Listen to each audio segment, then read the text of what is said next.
Então, eu estou iniciando a gravação desse item teórico. É muito rápido isso, pessoal, tem apenas 24 slides, mas é bem interessante isso.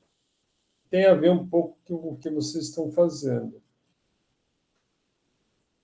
O planejamento, que é essas ferramentas que nós estamos utilizando, o orçamento sintético, depois o orçamento analítico, né, e a própria construção do PROJ, ele serve de base para o gerenciamento. Lembrando, pessoal, que a gente só faz o orçamento analítico. O analítico ele tem como premissa, ter como base os projetos executivos, porque pode mudar muita coisa. Então, o que a gente tem? A gente tem um paramétrico, que é o orçamento inicial, e depois eu tenho o orçamento sintético analítico.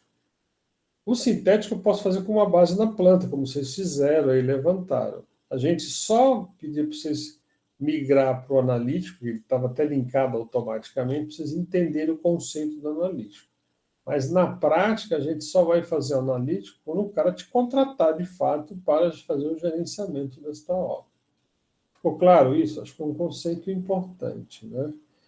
E também o orçamento sintético ele é mais preciso que o paramétrico, para que o cliente decida fazer a obra. Ah, ok, dentro desse valor está certo, eu vou conseguir fazer sim. Então, vamos preparar. Aí você vai fazer orçamento analítico, aí você vai ver os preços que são vilões, vai no mercado, acha o preço melhor, substitui e você tem o valor do analítico. Aí lança no PROJ e você começa a ter o monitoramento. E, às vezes, pessoal, a gente não faz o lançamento no PROJ de uma única vez. Você faz por etapa. Porque é muito difícil fazer o PROJ completo assim. É muito difícil, né? Então, você faz a primeira etapa, as fundações, tá lá no meio da fundação, já começa a preparar o planejamento da segunda etapa, né? E assim vai sucessivamente, ok? Porque pode dar confusão, né? E a tela do computador, você pode ver que quando você está no PROJ, você só consegue enxergar uma parte disso, né? Se você enxergar o contexto, tem que diminuir muito. Então, não é muito interessante. O que a gente faz?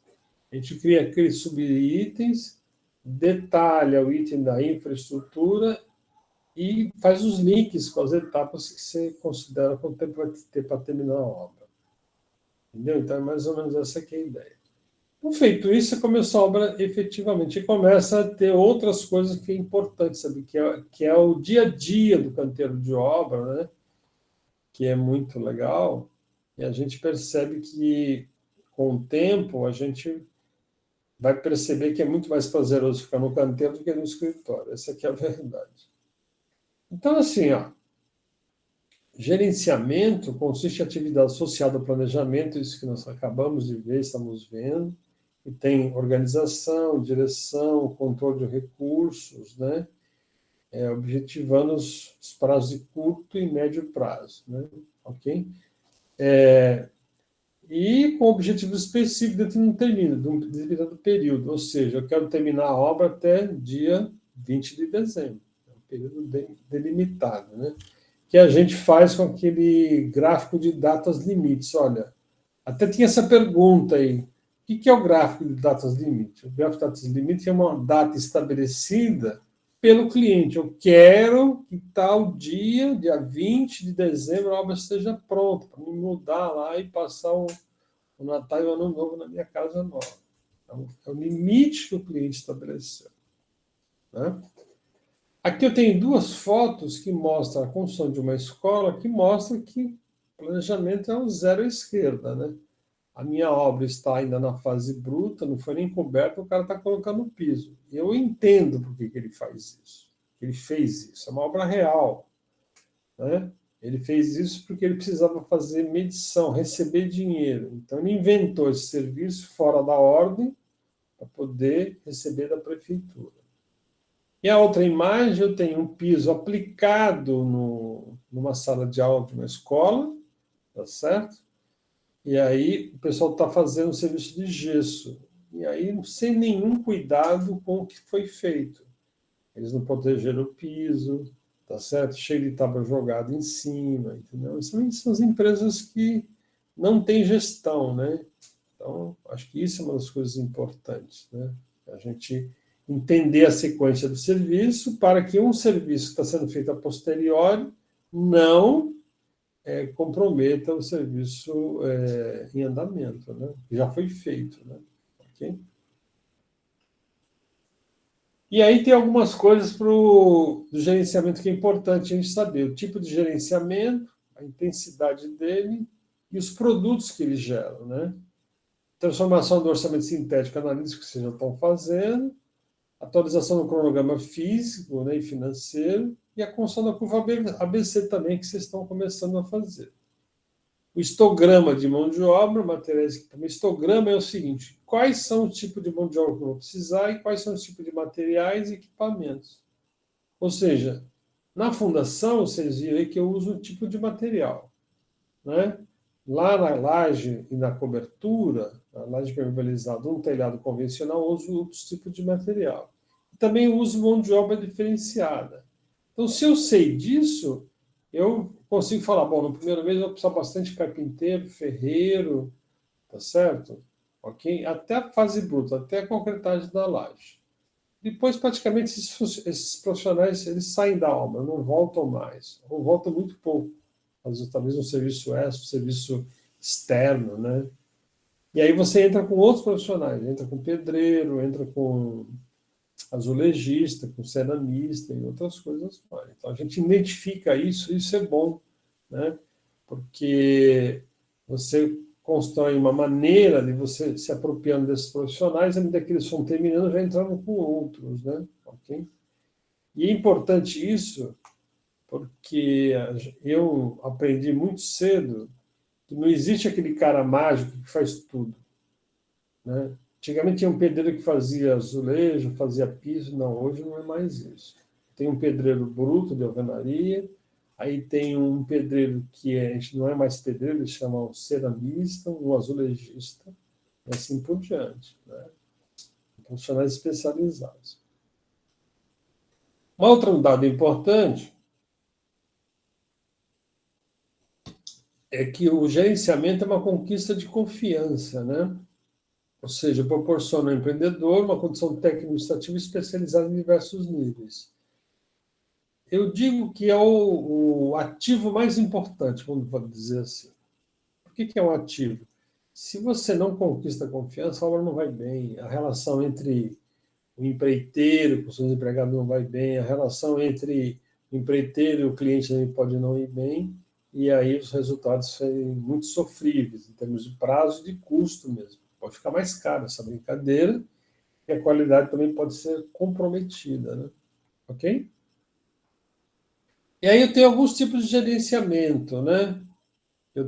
Posso fazer pelo proprietário do empreendimento, que muita gente se acha que é engenheiro, arquiteto, pode fazer isso.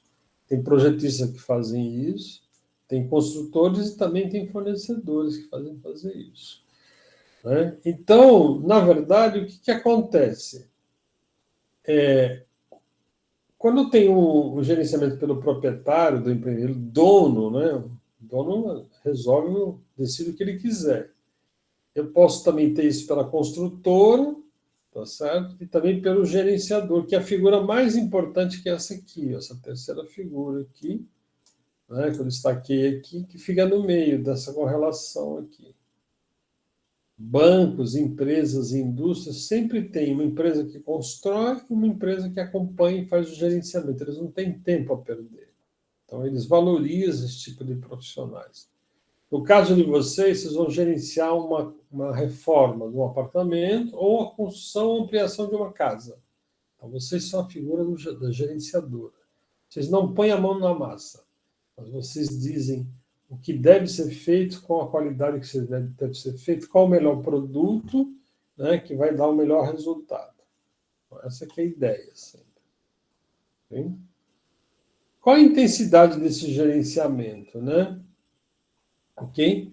A intensidade depende do tipo. Você pode ter um único profissional fazendo. Eu fiz muitas vezes gerenciamento de uma e duas residências simultaneamente, fiz sozinho, né? Não tinha ninguém mais me ajudando. Entendeu? Mas você pode ter uma equipe, né? Você pode ter um engenheiro, um arquiteto, né? Um mestre de obra, estagiários que fazem e ajudam nesse trabalho, tá certo? Né? E essa equipe pode ser mais ou menos dependendo do porte do empreendimento ou da decisão do proprietário, que no final de contas ele que assina o cheque, né? Muito bom. Aqui tem alguns produtos legais do gerenciamento, né, que a gente tem 3 níveis. Um plano de qualidade, né, onde você usa as normas para a execução dos trabalhos. Tem uma norma de desempenho que é 15575, né, uma norma importante. Ela demorou muitos anos para ser aprovada, mas dita quais são o padrão de qualidade da obra. Então, eu recomendo que vocês conheçam essa norma aí, tá certo?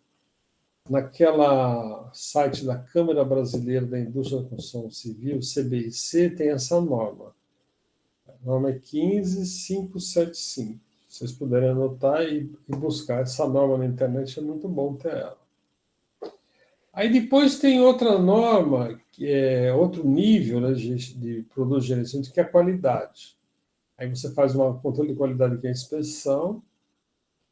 Um outro nível de qualidade que é a prevenção, ou seja, você previne, né? Até no nível do projeto, não usa esse material, não especifica isso, que vai ser melhor a obra. E aí a gestão da qualidade, que a gente chama de gestor excelente ou qualidade excelente. É quando você faz a obra, fiscaliza o plano de qualidade, aí no processo de execução tem alguém monitorando a qualidade, e no final tem uma vistoria muito apurada, muito fina, né? Ou seja, antes que o cliente compre ou verifique os erros, né? Você faz isso com antecedência, né? Ok? E depois aí eu tenho o manual de medição, né, dos prestadores de serviço, que é importante, que é o controle de quanto você vai pagar. Tomar muito cuidado com isso, que se você paga sem checar a qualidade do serviço, se ele precisar voltar para refazer alguma coisa, você vai ter dificuldades. Eu já sofri com isso e com GC.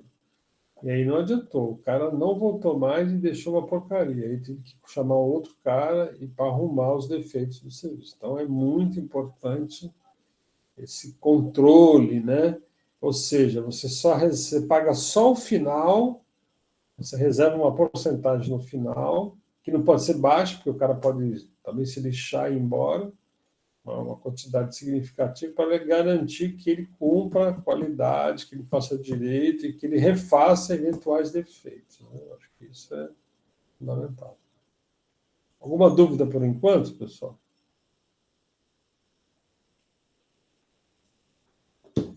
Hein? Não, tudo bem. Não, professor. Por enquanto, não. Então, vamos lá.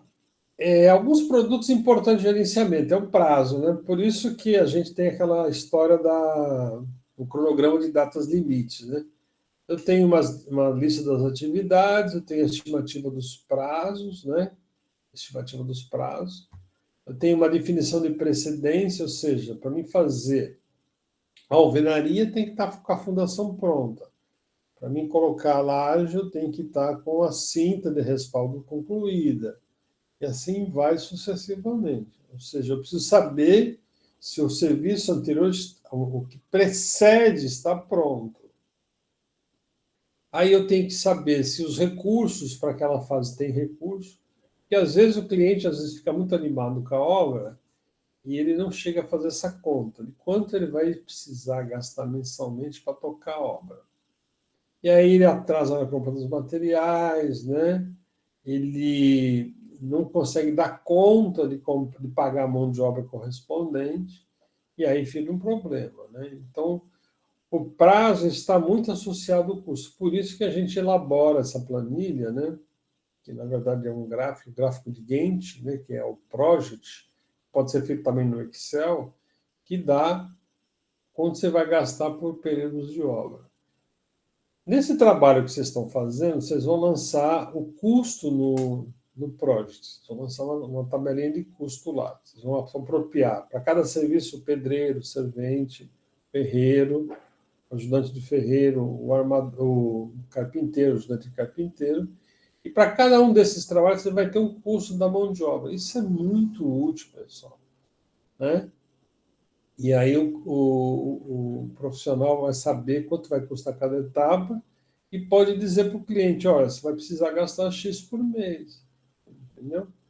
Então, e aí ele pode decidir ou esticar mais a obra ou, eventualmente, falar, bom, tá bom, eu vou me apertar e vou fazer isso, vou gastar mais rápido, vou tomar o dinheiro emprestado, sei lá o quê, entendeu?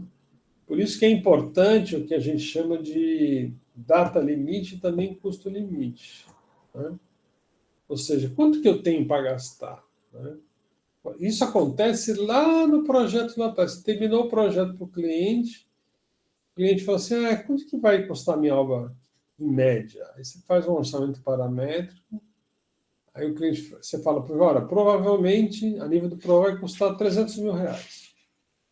Aí o cliente fala assim, mas Ivan, eu quero saber um pouco mais de precisão, eu não quero entrar às cegas, né? Aí você faz um orçamento sintético. E nem vocês fizeram, vocês viram que é relativamente simples fazer isso, desde que tenha uma extração bem feita dos quantitativos. Olha, vai dar, não é mais 300, deu 350 mil, né? No máximo 380, né? Muito bem, ele já sabe isso. Ele sabe que ele vai precisar gastar 380 mil. Então ele fala assim, bom, eu tenho uma reserva de 200 mil, eu vou precisar de mais 180, eu vou dividir isso por mês, né? Eu vou organizar por mês. Aí o cronograma pode ser mais longo ou mais curto, dependendo da decisão do cliente, da capacidade financeira dele. Ok? Então, essas conversas são muito importantes, né? O cliente está definindo o custo limite dele e está definindo o prazo limite. E aí, você decide o que você vai fazer, né? Exatamente. Não sei se vocês têm visto alguns programas da televisão, dos canal aí a cabo, TV a cabo, que o cliente faz uma reforma da casa e a arquiteta fala, olha, para essa reforma, incluindo isso, vai custar tantos US$ 1.000. Mas se você puder não fazer essa parte da reforma agora, vai ser, sei lá, 30, 40 mil dólares a menos. Então, o cliente decide, né, em função do recurso que ele tem, qual é o nível de abrangência da reforma, se é menor ou maior. Você deve ter acompanhado algum desses programas aí, que é bem essa conversa mesmo. Aí a gente transforma o orçamento sintético analítico, né? Ou seja, a base de preço não é mais as fontes oficiais, mas sim uma coleta de preço. Eu não vou ficar pedindo para vocês pegar o preço, todos esses negócios da pessoa vão ficar louco fazer isso. De cada etapa em principal, você vai pegar de 2 ou 3 no máximo, entendeu? Ok? Aí vocês vão substituir e vai verificar quais são os insumos que são mais caros e vão trocar, né? Ok? A diferença entre o sintético analítico é que aqui o preço é dado pelo insumo, né? Vocês podem pegar livremente. O que é o insumo? É o custo da mão de obra e dos materiais, né? E outra coisa importante, eu já acabei de falar, que a base do analítico é o projeto executivo. Aqui no nosso exemplo, a gente está fazendo para vocês entenderem um pouco a diferença entre o sintético e o analítico, né? O analítico ele realiza um levantamento detalhado de todos os insumos, né? Por exemplo, se vocês pesquisarem lá na planilha do Sinap, digitar lá na pesquisa, piso cerâmico de 1,20 por 1,20 Porto Belo, não vai aparecer nada. Eles não têm essa especificação. Entendeu? Então, esse tipo de especificação tem que estar lastreado no projeto executivo que você vai cotar lá na Porto Belo mesmo, ou em algum representante deles que vende esse produto. Ok? Ok. E aí, você transforma isso, que foi que a Júlia mostrou para a gente, ela estava preocupada em saber como que a gente faz isso, identificar aqueles que são mais caros, tá certo? E, assim, dá para falar até de cabeça, viu, pessoal? Na fundação, hélice contínua é caro. Aí depois outro item que é caro na fundação é madeira. Madeira, forno é caro. E o aço é caro. Tá certo? Na alvenaria, o que é caro também é o aço, é a própria madeira dos pilares. E dependendo do tipo de bloco, a alvenaria fica cara. Às vezes eu tenho um bloco melhor qualidade, um bloco estrutural. Eu tenho blocos, por exemplo, o pessoal da Selecta, que ele é perfeito, ele é de cerâmico. A gente consegue passar um tubo de esgoto de 100 milímetros dentro dele. Isso é ótimo, né? Você não precisa fazer nada especial. Isso é muito legal. Na minha casa, lá em São Paulo, eu usei esse bloco. Mas ele é mais caro. Ele não vem solto no caminhão, ele vem embalado em pallets. Você chega lá e ele descarrega em pallets. Perda zero quando chegar na obra. Entendeu? Aí depois, aí você vai na laje. O que é caro na laje? A própria laje e o concreto. O concreto também é importante, ele tem um volume significativo. Então vale a pena sempre cotar o concreto. Ok? No telhado, é a madeira que é cara. A madeira e a própria telha é cara. Né? Tem a luz, fala assim, eu vou trocar minha madeira, né, pelo laje impermeabilizada. Ótimo, mas precisa saber também, porque vocês viram aí, ó, nessa laje que é comum, essa laje aí, manta torodim 4 milímetros, R$ 161 o metro quadrado. Não é barato, não é uma coisa barata. Né? Precisa avaliar isso. Ok? Por isso que é importante fazer essas comparações. Então, assim, eu faço a construção do cronograma físico e financeiro, né? Com a transformação do orçamento sintético analítico, posso construir esse cronograma com base nas datas limites que o cliente quer. Então, se o cliente fala assim, olha, Ivan, eu quero daqui a 30 dias terminar a fundação, você tem que dar um jeito na sua fundação de fazer em 30 dias. Como que eu dou um jeito? Eu ponho mais equipes, eu trabalho com latência, né? Começou a dar chance de começar a segunda fase, eu já começo a fase subsequente. Né? Aí eu aproprio os recursos financeiros, a material, mão de obra, os encargos, em cada item de serviços, né? E revemos e compatibilizamos o fator de tempo com os recursos a serem utilizados, né? Que é o recurso humano, físico e financeiro. Aí eu construo uma curva ABC, que é uma tabela. O que é a curva ABC? É identificar os vilões. Quem é o mais caro na minha obra em termos de mão de obra e quem é o mais caro em termos de materiais. É isso que a gente vai fazer. Tá certo? Aí eu tenho um cronograma físico e financeiro. Tá certo? Ok? Às vezes é muito interessante fazer isso logo que você fez o orçamento analítico, no Excel, fazer esse cronograminha. Né? Não sei se vocês viram lá, eu tenho naquela planilha, eu tenho também um orçamento, um cronograma no Excel, né? Ajuda muito. O cara ter uma noção de quanto ele vai gastar por mês, né? Antes de fazer no Project, tá certo? Ok? Lembra-se que Project e analítico é só se o cliente te contratou, né? Que aí vale a pena o esforço, ok? Muito bem. Aí eu construo a curva ABC, é muito útil para observarmos quais insumos são mais representativos, ou seja, aquele que é mais caro. Apesar de ser chamada uma curva, ela é representada em forma de tabela, e a análise cuidadosa permite ao profissional verificar quais são os produtos e serviços mais importantes, né? E as curvas de Gauss e a curva S também são importantes, né? Permite observar o total do uso do recurso ao longo do tempo na obra, né? Então, vamos aqui, olha só essa tabelinha aqui, vou até aumentar um pouquinho, para eles chegarem melhor. Esse é um exemplo simples, mas não deixa de ser um exemplo.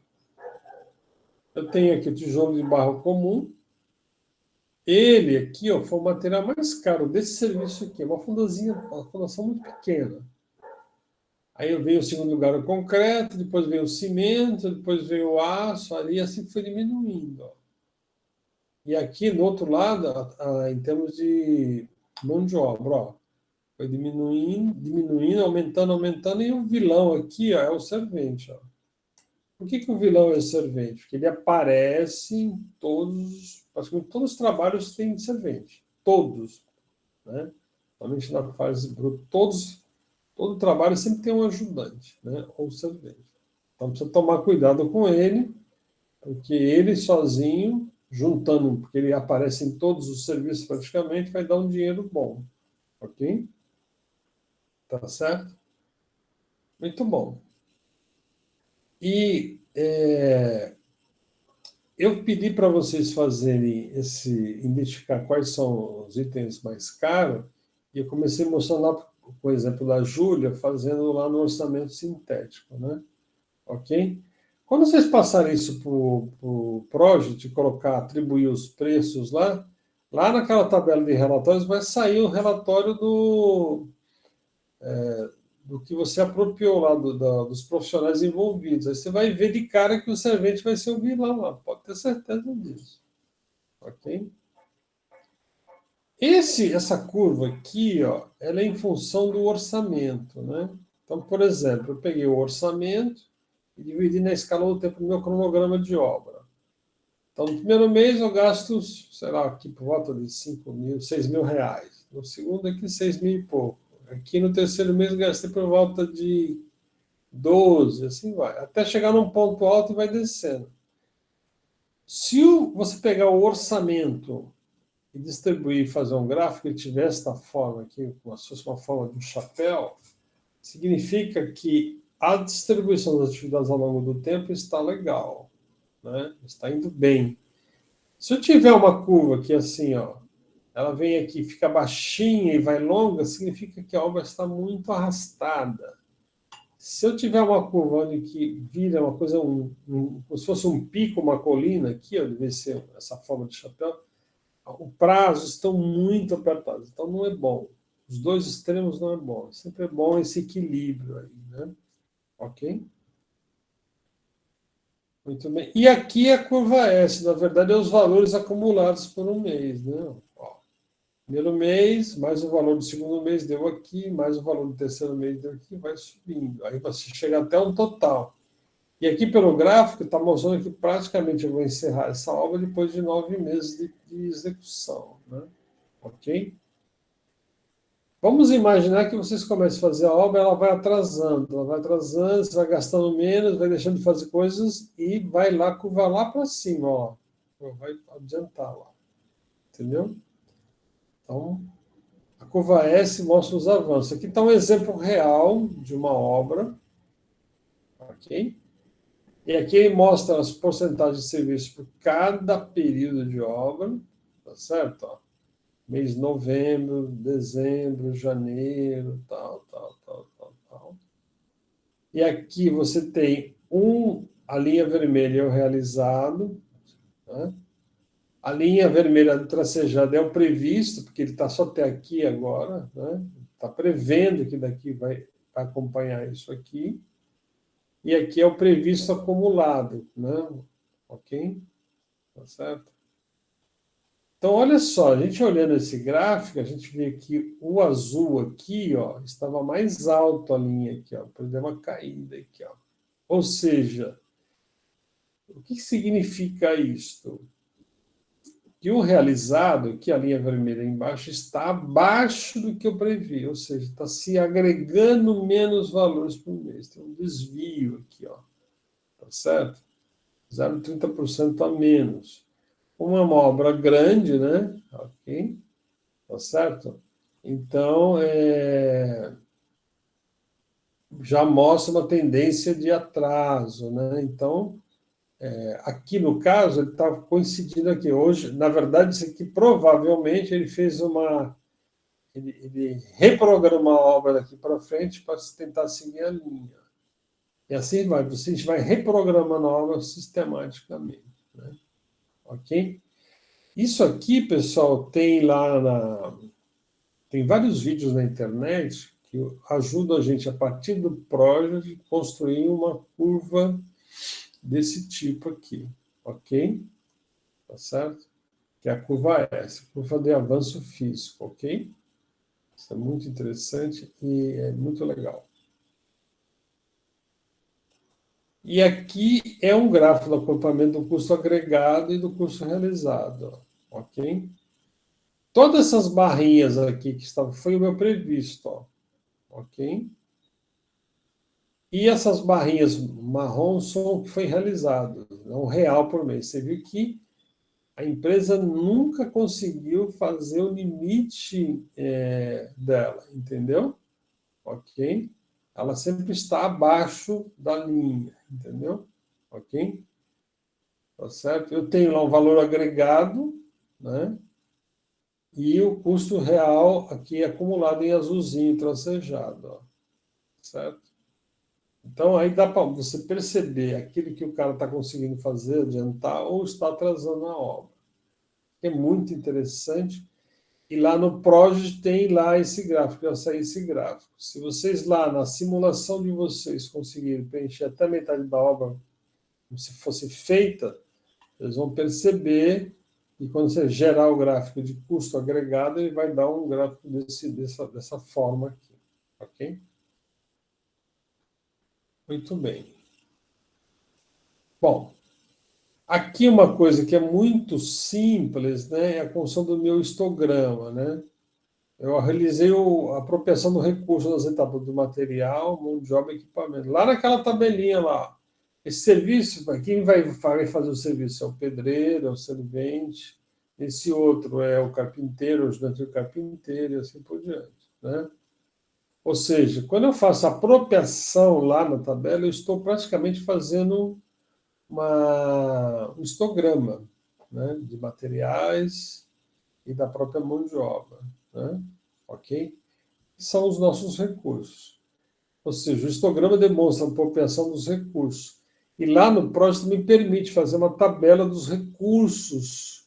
E aí, não sei se vocês lembram do exemplo que eu dei, ele mostra lá o cronograma, né? E mostra quantas horas de cada profissional vai ser feita naquele período, naqueles dias da semana. Eu acho isso muito legal. Isso dá uma base para a gente controlar muito eficiente a obra. Por isso que eu gosto de ter um orçamento global, material e mão de obra no início, e jogo todos os recursos de mão de obra no meu projeto, mais o equipamento. Aí você tem uma leitura dinâmica daquilo. Se você clicar no cursor atrasar a obra, já vai aumentar o custo. Se você conseguir reduzir um pouco, você diminui o custo. Você vê isso na hora. Entendeu? Isso interessa ao cliente, né? Ok?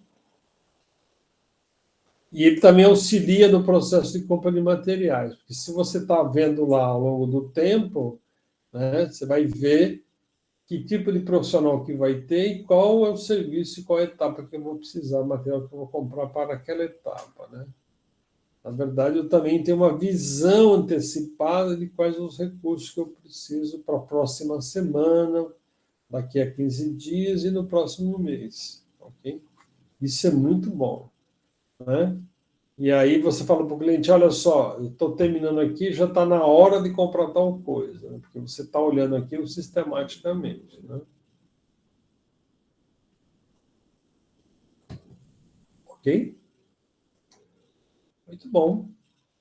E aqui, ó, isso é uma tabelinha muito simples que a gente pode fazer manualmente, mas eu sei que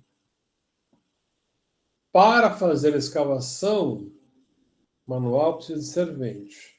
A broca, servente, um pedreiro para orientar. Apiloamento, só o servente. O lastro, o pedreiro e o servente. Entendeu? A resposta daquela pergunta, lá naquela tabela dos prazos, quem é que faz o serviço? Quem é que é responsável pela execução da forma? É o carpinteiro. Ele é que faz acontecer. Ok? No aço, quem que é? O ferreiro. Ok? Como é uma equipe aqui, eu tenho um total aqui, ó, né? O serviço tem um total, ou seja, total dos profissionais, do tipo de profissional, e o total a gente gasta por cada linha dessa. Vocês viram aqui de cara que o meu servente já é um vilão, olha aqui, ó, 14, né? Quantas vezes ele aparece aqui, né? Ok? Essa é aquela apropriação que eu fiz, olha só. Eu coloco aqui a apropriação, quando aparece o 200 na frente, significa que eu tenho 2 serventes. Né? E assim sucessivamente. Então, por exemplo, eu tenho essa atividade da broca. Se eu atraso ela, vai mais para frente, aqui anda, porque todo o resto vai para frente, e aqui o valor já muda automaticamente. Ok? Muito bom. Construção dos gráficos de datas limites para a construção de material. Isso é muito intuitivo, né? A gente pode fazer, está no rascunho, não precisa ter nada de um software específico para isso. O próprio calendário a gente faz isso. Demonstre a data em que devemos iniciar o processo de compras, né? A não realização do gráfico implica sempre em atraso das obras, né? Ou você vai precisar comprar material com rapidez, você vai pagar preço mais caro, vai pagar pedágio, né? Então, o gráfico é um olhar apurado das datas de antecipação da aquisição dos insumos, né?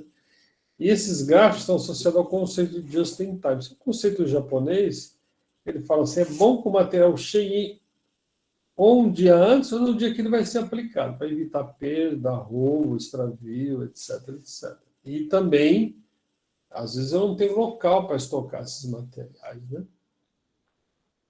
Então, eu faço mais ou menos um gráfico desse tipo aqui, olha só. Essa parte de baixo é como se tivesse colado aqui na frente, ó. Então, eu pego lá, serviços preliminares. Quantos dias eu preciso planejar para fazer isso aqui, esse trabalho, né? No caso das fundações, quantos dias eu preciso para começar a fundação, né? De antecedência, né? Ok? A estrutura e a alvenaria, tantos dias antes, e assim por diante. Ou seja, na verdade, tem um gráfico que tem duas escadinhas, uma que vai para frente e outra que vai para trás. Entendeu? Então, eu quero fazer a estrutura aqui, ó. Né? Então, a estrutura eu preciso ter pelo menos 90 dias para comprar todos os materiais. Ó, preciso providenciar mão de obra de pedreiro, servente, carpinteiro, etc. Né? E os materiais também que eu preciso comprar. Na cobertura, a mesma coisa, assim por diante. É muito útil isso, pessoal. Não tem uma regra para fazer isso, tá certo? Mas é tentar enxergar hoje, né, o que eu vou precisar comprar para o próximo mês, para o mês subsequente, e mostrar para o cliente, ó, está na hora de você comprar tal coisa, está na hora de contratar tal coisa, está na hora atrás daquele pedreiro bom, e assim por diante. Ou daquele azulejista, né? Ok? Tá certo? É isso, pessoal. É muito tranquilo isso. E toda vez que a gente se prepara com antecedência e enxerga na frente, a obra tende a ter sucesso. Né? E tem uma pergunta muito simples. Qual a diferença entre planejamento e gerenciamento? Planejar é a gente reorganizar os recursos físicos, humanos e financeiros. Físicos, a infraestrutura que eu preciso lá. Né? Os recursos humanos, profissionais que vão trabalhar. E os financeiros, o dinheiro necessário para bancar essas coisas. O que é gerenciamento? É a mesma coisa, organizar os recursos físicos, os humanos e os financeiros. É muito tranquilo essa resposta. Por que eu preciso transformar o orçamento sintético em analítico? Para conseguir verificar quantidades. O que o orçamento analítico mostra para a gente, que a gente viu aí? Ele mostra a quantidade de material que eu preciso comprar. De cimento, de prego, metro quadrado de laje, metro cúbico de concreto, quantidade de tábua, tudo ele mostra lá. Tá certo? Ok? Além disso, ele possibilita eu determinar os prazos que vocês estão aprendendo a fazer. Ele me permite, por exemplo, verificar se num determinado serviço foi colocado perdas. Vou fazer azulejo, vou colocar meu azulejo, meu piso aqui em diagonal. Se eu coloco um piso diagonal, eu vou ter maior perda. Então, preciso acrescentar lá na composição uma perda maior. Tá certo? Eu consigo determinar o prazo, o índice de produtividade, se aquele serviço está no índice bom, está indo lento ou está atrasando demais, ou está adiantado demais. E a história o que é a conquista da confiança, né? gerenciar e conquistar a confiança. É uma relação muito próxima entre os trabalhadores, você e o teu cliente, que te contratou, né? Ok? Acho que isso faz a diferença, é o maior sucesso de uma obra, né? Essa conquista da confiança.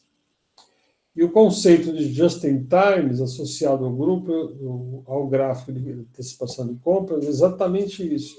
Eu comprar para que o material chegue no máximo 1 ou 2 dias antes para ser aplicado. Isso é uma sabedoria incrível. Quem conseguir fazer isso bem feito não vai ter problema com a obra. Aliás, não vai atrasar a obra, vai, inclusive, adiantá-la. Ok? Então, é basicamente isso que eu queria mostrar nessa parte de gerenciamento. Né? Ok? Alguma dúvida aí, moçada? Tranquilo, por enquanto. Muito bem, olha só. Então, vou parar aqui, né? E aí a gente, na próxima aula, a gente faz esse atendimento que a gente fez inicialmente, com vocês tirando as dúvidas, nessa e na próxima, antes da entrega, tá certo? E na próxima aula eu vou falar um pouquinho só da postura gerencial, que é as relações humanas entre os profissionais, a gente, né, os profissionais especializados, e o pessoal que está diretamente na obra. Isso é muito importante, construir essa relação, essa postura gerencial. E essa é a diferença entre sucesso e insucesso na obra. A gente vê, antigamente, pessoal, hoje não mais, graças a Deus. Os engenheiros de obra, eles eram muito truculentos, muito autoritários com as pessoas, tinham vários problemas, acidentes, né? Enfim, todo tipo de coisa assim ruim na obra. Hoje a relação é uma relação de parceria, né? Hoje, às vezes, um ajudante que você acha que ele não conhece de obra, ele às vezes ajuda muito a gente a ganhar tempo e velocidade. Então, isso é uma visão diferenciada, né? Antigamente, os engenheiros falavam assim, eu consegui entregar a obra no prazo. Aí você vai ver a obra tinha muitas mais pessoas trabalhando, né? Poucos equipamentos, então a obra saía mais cara. A qualidade também lá não era essas coisas, e o cara falava assim com peito cheio que entregou a obra no prazo. Aí você vai começar a olhar os detalhes, cheio de coisa ruim. Hoje não, hoje as empresas não estão preocupadas com isso. Estão preocupadas com a qualidade, respeito à questão ambiental, né? São outras questões que fazem a diferença, né? Ok? Então, muitas vezes eu convenci o cliente, falar, olha, vê se começar agora, vamos retardar um mês a mais, que vai dar tempo para a gente comprar o material certinho, preparar as coisas melhores. Imagina eu falando para o cliente que ele ia atrasar a obra. Mas esse atraso significa menos dor de cabeça. E muitas vezes eles me ouviram. E a gente conseguiu organizar tudo certinho, a obra foi o melhor, com mais tranquilidade. Diferentemente se estivesse atropelando. As obras públicas são assim, sabe? O cara assina o contrato, o contratante, entra lá, fica perturbando a empresa, né? E eu trabalhei um tempo na prefeitura de Itapevi, o secretário de obras, ele tinha uma visão diferente. Deixa a empresa se organizar um pouco para a gente entrar na obra com tranquilidade, ok?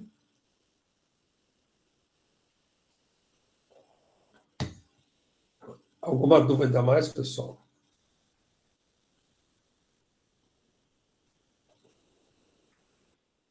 Hein? Tranquilo aí? Sim. Tranquilo. Então tá bom, pessoal. Olha só, então eu vou parar a nossa aula por aqui, vou interromper a gravação, entendeu? Hoje é mais tranquilo, essas aulas finais é só uma tranquilidade, tá bom? Então, só combinando, na próxima semana eu vou falar um pouquinho de postura gerencial, eu vou ver se eu consigo organizar a melhor estratégia para fazer isso que a Júlia me pediu, que é importante. A gente demonstra isso para vocês, ok? Tá bom? Valeu?